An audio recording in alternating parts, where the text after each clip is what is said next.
இன்னைக்கு நம்ம நாட்டுக்கு ஒரு பிரச்சனை. அமெரிக்காக்காரனுக்கு இந்தியா மேலே காண்டு.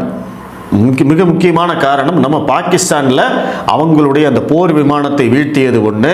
பாகிஸ்தான் இந்தியா போரை நான் தான் நிறுத்தினேன்னு சொன்ன போது அப்படியெல்லாம் ஒன்றும் கிடையாது, எவனும் எங்களுக்கு பஞ்சாயத்து பண்ண வரல அப்படின்னு சொன்னது 2.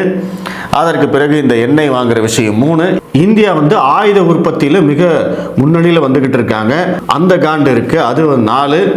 இந்த மாதிரி நிறைய காரணங்கள் எல்லாம் சேர்ந்து நண்பரான மோடிக்கு இன்று எதிரியாக மாறிவிட்டார் ட்ரம்ப்.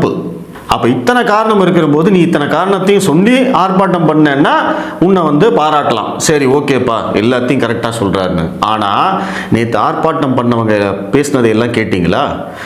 ராசா, திருமாவளவன், ஜவாஹருல்லா, அந்த கூட்டணியில் இருக்கிற அத்தனை பேரும், MP சுப்பராயன், எல்லாரும் என்ன பேசினாங்க? ஒரே பாயிண்ட் தான், ரஷ்யா கிட்டேருந்து இந்தியா எண்ணெய் வாங்குது. சரி, இந்தியா எண்ணெய் யாருக்காக வாங்குறாங்க? அம்பானிக்காகவும் அதானிக்காகவும் தான் வாங்குறாங்க.